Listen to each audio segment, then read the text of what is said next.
This is Dr. Goodin. I'll be covering personality disorders.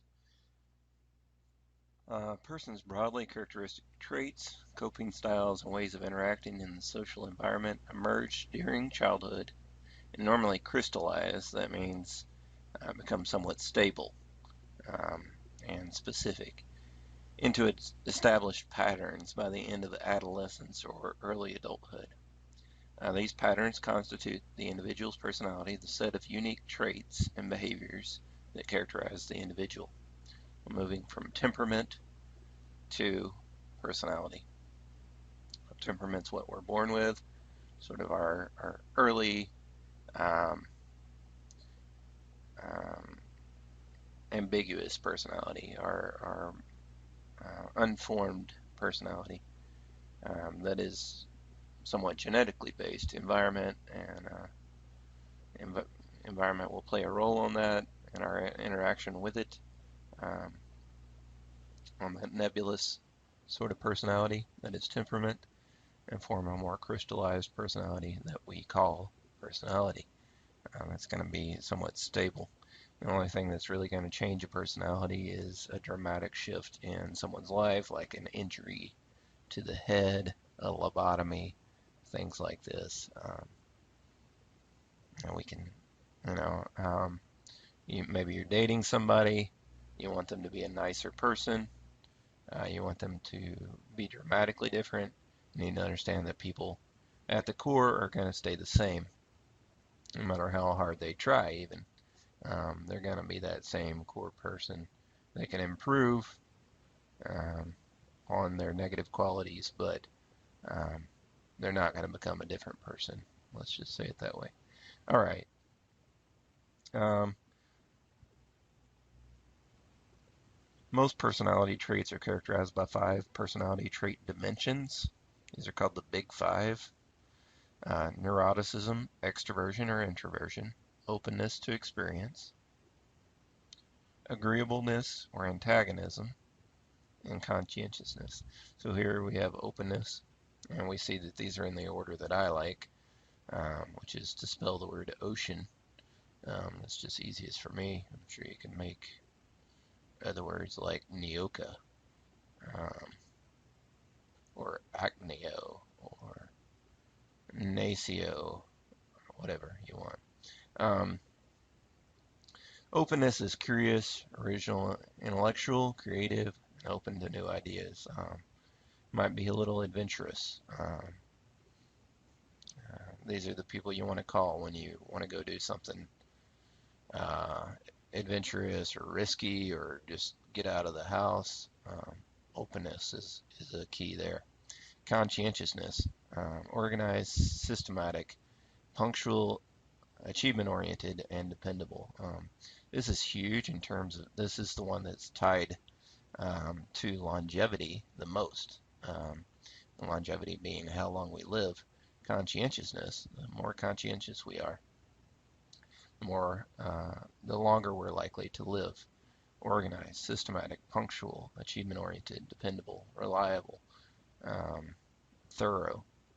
Um, and think about this as sort of the healthy version of neuroticism. Neuroticism being anxious, irritable, temperamental, and moody. You can see that if you get over organized, over systematic, over punctual, over achievement oriented, if you focus too much on this, it's I would say that that's when we're seeing a lot of the neuroticism come into play. So I see these as this is sort of the boiling point of conscientiousness.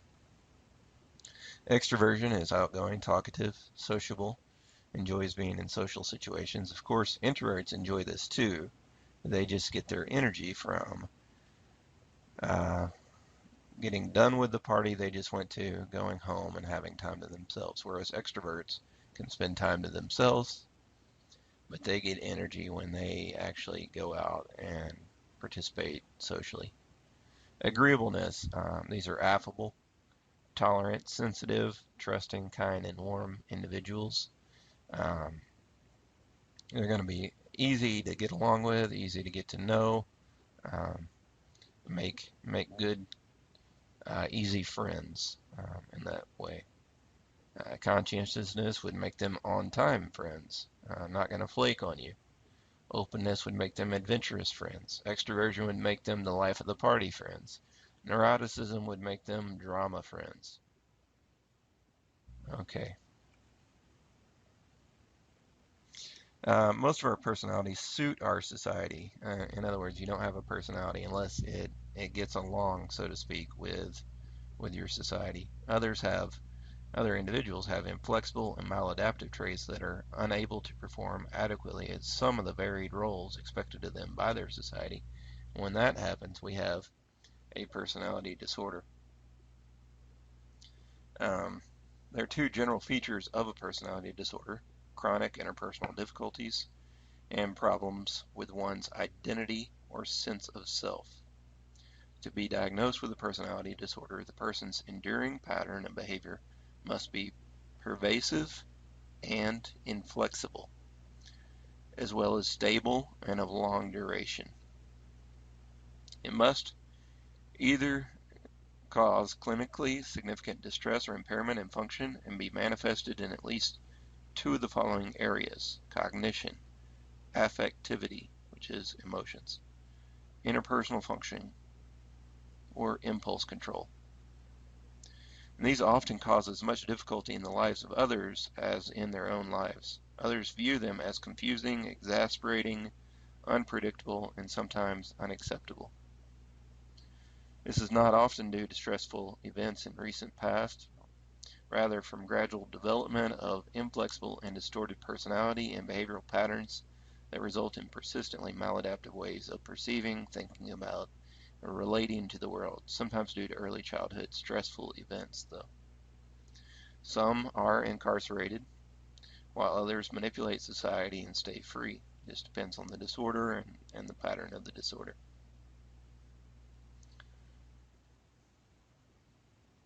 So here we have some major clusters, and note that there is an other bullet here. So, but the main clusters are cluster A, paranoid, schizoid, and schizotypal; B, histrionic, narcissistic, antisocial, borderline; and C, avoidant, dependent, obsessive, compulsive.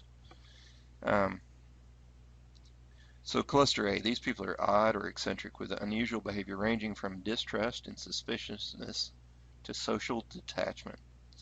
Cluster B, individuals have disorders that share a tendency to be dramatic, emotional, and erratic. Cluster C show anxiety and fearfulness. And here we see some of the overlap of the trait domains and trait facets. It's not something you need to memorize, that the picture. The two other types I want to mention are depressive and passive aggressive personality disorders. Depressive and passive aggressive personality disorders. I'm not going to get into those right now. About 13% of people will have a personality disorder at some point in their life. Not much research on personality disorders because it's difficult to diagnose and determine the causes. Why is it difficult to diagnose? It's because the criteria are not as sharply defined. There are a lot of misdiagnoses, low reliability and validity of structured interviews, lots of judgment calls having to be made by the therapist, and most understand subcomponents of personality traits. Neuroticism has subcomponents of anxiety, anger, hostility, depression, self-consciousness, impulsiveness, and vulnerability. Also, because their causes are difficult to determine, they're highly comorbid with each other, so it's difficult to determine the cause. And most research is retrospective. We're asking people to remember things about others with the disorder, or asking the disordered individuals to remember things. So it's not as strong as prospective research, seeing people grow into the disorder or not grow into the disorder.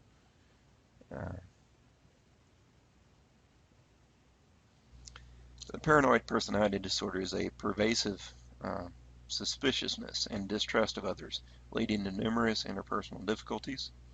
They tend to see themselves as blameless instead of blaming others for their own mistakes and failures, even to the point of ascribing evil motives to others. They are chronically tense and on guard, constantly vigilant, and looking for clues to validate their expectations. They'll disregard all evidence to the contrary of what they want to believe. Often preoccupied with doubts about the loyalty of friends and are reluctant to confide in others. They bear grudges and refuse to forgive perceived insults and slights, quick to react with anger and sometimes violent behavior. However, they're not the same as a paranoid schizophrenic, and we'll talk about that later. So when you hear the word paranoid, don't always think paranoid schizophrenia. There's a big difference between paranoid personality disorder and paranoid schizophrenia. Okay, one thing I'm going to encourage, especially as we're getting into this chapter, A, if you haven't taken a break, do so. B, you're going to notice a lot of things that you have here. Oh, I've acted like that. I am like that a lot. Remember that you're not going to be diagnosable, and you really should not worry. Maybe you should work on on your traits and behaviors, your actions towards others. But you're really not diagnosable. You should not be put in a mental hospital or anything unless these traits are showing in your life and they're causing significant problems with your ability to have relationships, to keep your job, to be happy.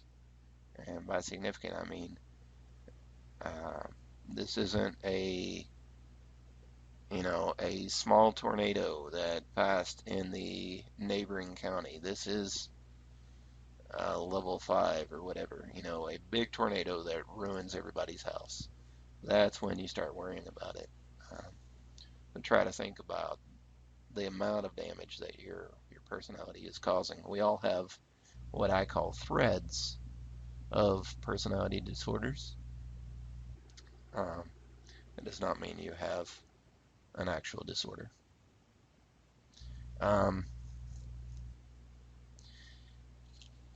Schizoid personality are usually unable to form social relationships, usually lack much interest in doing so. They have no good friends, can't express their feelings, and are seen by others as cold and distant.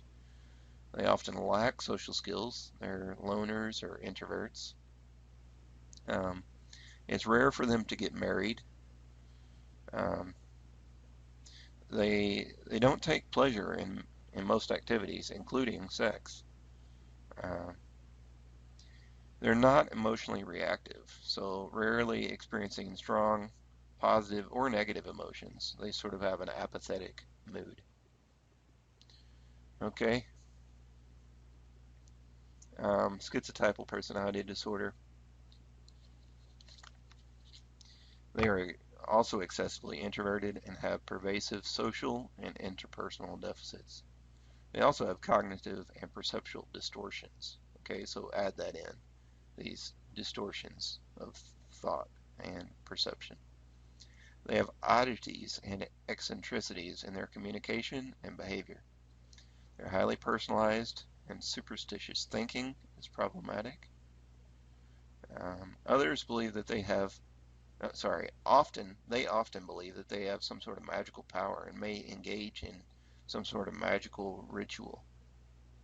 They have ideas of reference, or delusions of reference, as we may call them. And this is the belief that conversations or gestures of others have special meaning or personal significance. Okay. They're likely to have odd speech, like think of Yoda and his sentences. Kill you, I must. That would be odd speech. Okay. Paranoid beliefs.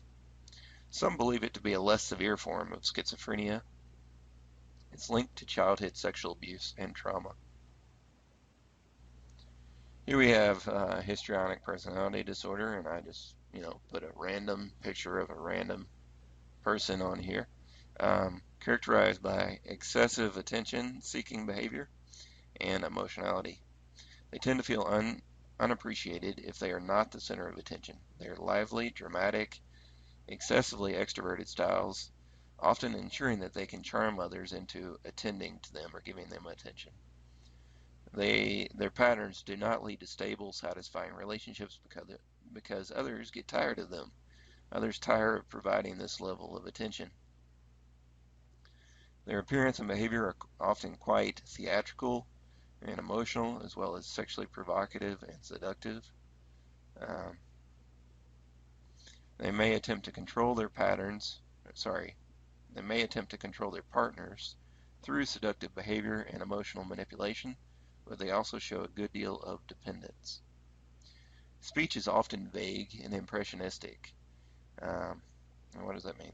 They're usually considered self-centered, vain, excessively concerned about the approval of others, who see them as overly reactive, shallow, and insincere. They almost seem like they're rehearsing a play. They're theatrical. It's almost as if they plan what they're going to say. You don't know exactly what they mean. You can't trust their honesty. Women are more likely to have this disorder.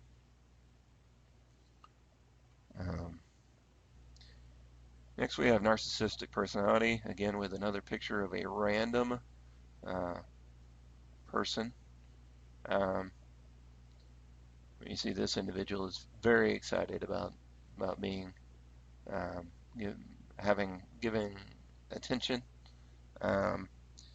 They show an exaggerated sense of self-importance, a preoccupation with being admired, and a lack of empathy for the feelings of others.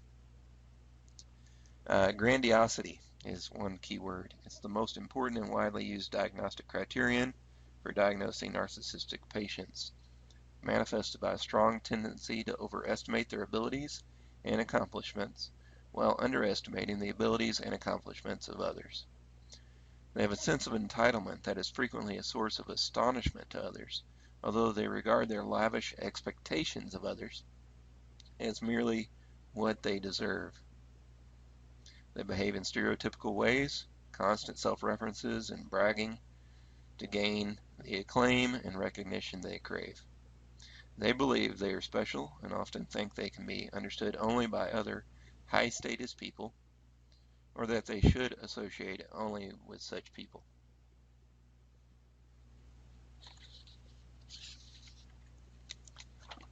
Their sense of entitlement is also associated with unwillingness to forgive others for perceived slights. They easily take offense.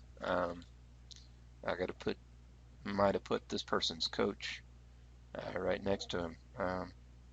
Very fragile and unstable sense of self-esteem underneath their grandiosity. Their great need for admiration may help regulate and protect their fragile sense of self-esteem, which may be why they tend to show less distress than is typically required for a diagnosis of other personality disorders. They are unwilling or unable to take the perspective of others. If they don't receive the validation or assistance they desire, they are inclined to go on offense, to be hypercritical and retaliatory towards others. The histrionic tends to be more emotional and dramatic than the narcissist. I'm just comparing this against the slide before. The histrionic tends to be more emotional and dramatic than the narcissist, and whereas both may be promiscuous, the narcissist is more dispassionately exploitative.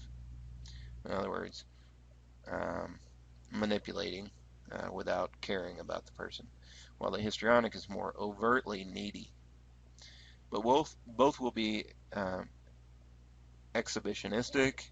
They'll both be drawing attention, but the histrionic seeks attention, whereas the narcissistic seeks admiration. Narcissism is more common in men and may stem from parental overvaluation, being judged a lot by one's parents. Antisocial personality disorder. They continually violate and show disregard for the rights of others through deceitful, aggressive, or antisocial behavior, typically without remorse or loyalty to anyone. tend to be impulsive, irritable, and aggressive, and show a pattern of generally irresponsible behavior. This must have begun, in order to be diagnosed, must have been begun before age 15 with conduct disorder. I'll get into this more a little later. One thing I will note is that it's not all people who kill people. It's not all serial killers. Most serial killers will have antisocial personality disorder. Not all APD individuals will kill people in a series. Borderline personality show a pattern of behavior characterized by impulsivity and instability in interpersonal relationships, self-image, and moods. They have high levels of affective instability, again, emotional instability, manifested by unusually intense emotional responses to environmental triggers with delayed recovery to a baseline emotional state, highly unstable self-image or sense of self, which is sometimes described as impoverished and or fragmented. Again, highly unstable interpersonal relationships tend to be intense but stormy, typically involving over-idealizations of friends or lovers that later end in bitter disillusionment, disappointment, and anger. They make desperate efforts to avoid real or imagined abandonment, perhaps because their fears of abandonment are so intense. Impulsivity, characterized by rapid responding to environment triggers without thinking or caring about the long-term consequences. Their erratic and self-destructive behaviors such as gambling sprees or reckless driving. Suicide attempts are not uncommon, often flagrantly manipulative. They're frequently part of the picture. 8 to 10% of these individuals complete suicide. Self-mutilation is often part of the picture in terms of cutting behaviors, which may provide relief from their anxiety or dysphoria and communicates the person's level of distress to others. Many have transient or short episodes in which they appear to be out of contact with reality and experience delusion or other psychotic-like symptoms such as hallucinations, paranoid ideas, or severe dissociative symptoms. Serotonin deficiencies may also be due to weakening of family structures, identity, and parenting issues, but serotonin playing a role as well. The avoidant personality disorder tends to show extreme social inhibition and introversion, leading to lifelong patterns of limited social relationships and reluctance to enter into social interactions. These people are hypersensitive. Their hypersensitivity to and fear of criticism and rebuff, so they avoid others. They still desire affection and are often lonely and bored. They do not actually enjoy being alone, but their inability to relate to others comfortably causes acute anxiety and is accompanied by low self-esteem and excessive self-consciousness, which in turn are often associated with depression. They feel inept and socially inadequate. They are timid and avoidant of new situations and emotions, even good ones. They have deficits in their ability to experience pleasure.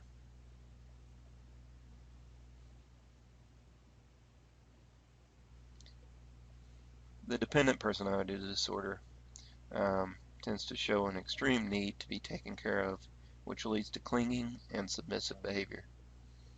These people will show acute fear at the possibility of separation or sometimes of simply having to be alone because they see themselves as inept, unable to be alone, unable to take care of themselves. They build their lives around other people and subordinate their own needs and views to keep these people involved with them.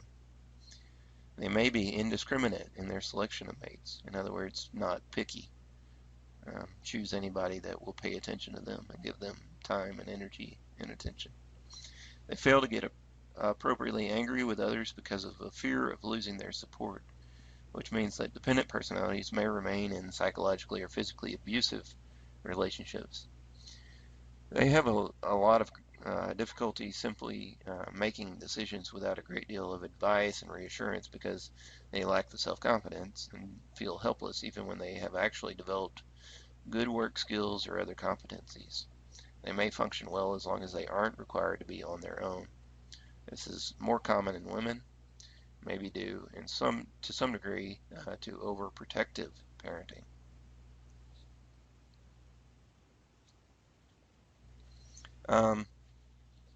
Obsessive compulsive personality disorder. I just want to point out first, this is not OCD,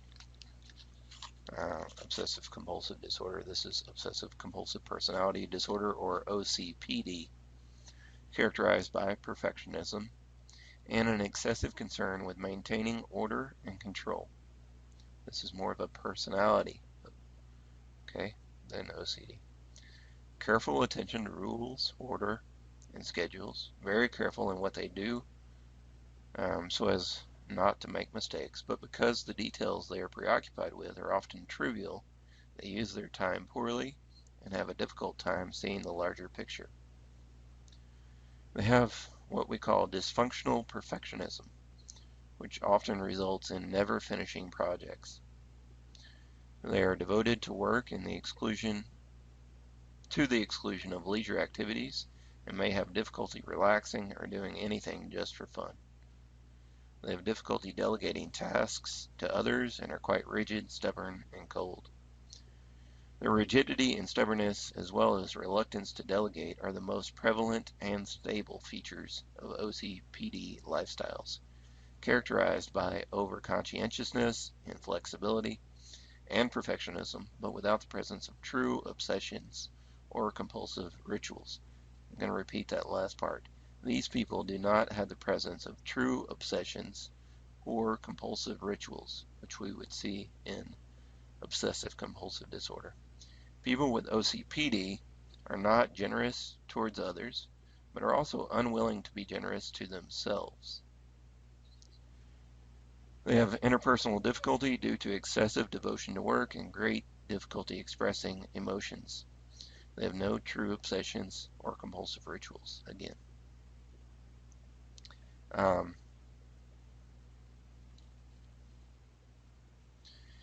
Treatment, personality disorders in general are very difficult to treat. Often these people don't believe they need to change. If we use treatment, it's going to be cognitive therapy or cognitive behavioral therapy. Borderlines might be treated with drugs and therapy. It's common for them to have suicidal behaviors. We use SSRIs, sometimes antipsychotics or mood stabilizers. I want you to know this word, DBT, which stands for dialectical behavioral therapy. It's a unique kind of behavioral therapy, or cognitive behavioral therapy, specifically adapted for this disorder. It's widely used to treat this complex personality disorder. And here you see 4 major pillars of that type of behavior therapy.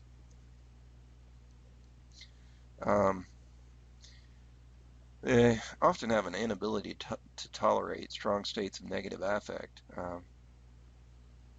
So we try to get them to accept this negative affect without engaging in self-destructive or other maladaptive behaviors. This is specifically talking about borderlines right now. Goals are to decrease suicidal or self-harm behaviors that interfere with therapy, such as missing sessions, lying, and being hospitalized. Decreasing behaviors that interfere with therapy, such as missing sessions. I think I just said that, sorry. Decreasing escapist behaviors that interfere with a stable lifestyle, such as substance abuse. Increase behavioral skills in order to regulate emotions, to increase interpersonal skills, and increase tolerance for distress. And sometimes we'll add in other goals that the patient chooses. More about dialectical behavior therapy. It combines individual and group components with a group setting, focusing more on training in interpersonal skills, emotional regulation, and stress tolerance. This also occurs in the presence of a therapist who is taught to accept the patient for who they are, in spite of behaviors on the part of the patient that make it difficult to do so, such as outbursts of rage, suicidal behaviors, missing appointments. Also, we might use variants of psychodynamic approaches, focusing on the strengthening um, of the weak identity and see things less in terms of all good or all bad. Um, Antisocial personality disorder and psychopathy. Um, Antisocial personality disorder, or ASPD, is the tendency to persistently disregard and violate the rights of others. It is done through a combination of deceitful, aggressive, and antisocial behaviors. It's a lifelong pattern of unsocialized and irresponsible behavior with little regard for safety, either their own or that of others. They have repeated conflict with society and high incarceration rates. Must be 18 to be diagnosed. Psychopathy, also known as sociopathy, includes such affective and interpersonal traits as lack of empathy, inflated and arrogant self-appraisal, and glib and superficial charm. It's higher in males. ASPD is different than psychopathy, though both can co-occur. They can be comorbid. ASPD is more about antisocial, impulsive, and socially deviant lifestyles, such as the need for stimulation, poor behavioral controls, irresponsibility, and parasitic lifestyle. Psychopathy is more about affective and interpersonal core that reflects traits such as a lack of remorse or guilt, callousness, lack of empathy, glibness, superficial charm, a grandiose sense of self-worth, and pathological lying. Psychopathy is more associated with violence, and professionals are unsure about diagnosing ASPD versus psychopathy. That's why we're talking about these two in tandem. Psychopaths are deceitful and manipulative, although they appear charming, spontaneous, and likable on first acquaintance. They callously use others to achieve their own goals. A little more about these individuals. I'm just going to tell you a little about them. So, they live in a series of present moments without consideration for the past or future. Some hostile people who are prone to act out impulses in remorseless and often senselessly violent ways. That would be your serial killers. They appear unable to understand and accept ethical values except on a verbal level. So they can repeat it back to you, but they probably won't understand it. Conscience development is severely retarded or slowed or even non-existent. They behave as though social regulations and laws don't apply to them. They are typically have normal intellectual skills. They take rather than earn what they want. They're prone to thrill-seeking and deviant and unconventional behavior. They often break the law impulsively and without regard for the consequences. They forego immediate pleasure for future gains and long-range goals. So they do think ahead enough to be manipulative of their environment. They have high rates of alcohol abuse and dependence and other substances. ASPDs have high suicide attempts and completions, good insight into others' needs and weaknesses, and are adept at exploiting them. They're frequent liars who seem sincerely sorry if caught in a lie and promise to make amends, but they don't. They are unable to keep close friends, unable to understand love in others or give it in return. They are manipulative, exploitative, and sometimes coercive in sexual relationships. Psychopaths are irresponsible and unfaithful mates. They have strong genetic and environmental influences. And we might look at this in terms of learning and conditioning, abnormal conditioning of responses, such as to fear. They have deficient behavioral inhibition systems. So it cues signals of punishment, but they don't learn to avoid punishment. They do not vary in their responses to fear-potentiated startle, which is anxiety and non-anxiety states. Behavioral activation system activates behavior in response to cues for reward, which is positive reinforcement, as well as to cues for active avoidance of threatened punishment, such as flying or running away to avoid punishment that one has been threatened with. And they are thought to be normal or overactive in psychopaths.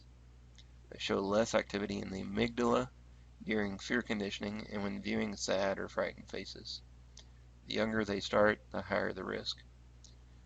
Predicted by oppositional defiant disorder, or ODD. This is a pattern of hostile and defiant behavior toward authority figures that usually begins by the age of 6 and is followed by early onset conduct disorder around age 9.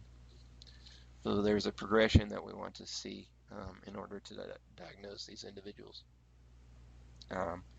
It's also predicted by ADHD, characterized by restlessness, inattentive, and impulsive behavior, a short attention span, and high distractibility.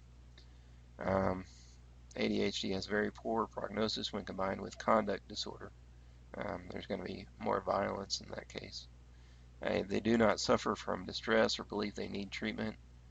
And there's also management over treatment. Good treatment is not yet understood for ASPD and psychopaths. Behaviors tend to decline after age 40. So early prevention and intervention is emphasized because of that great risk with early onset. Affective instability is also characterized by drastic and rapid shifts from one emotion to another. Okay. Thank you very much. I will see you next time.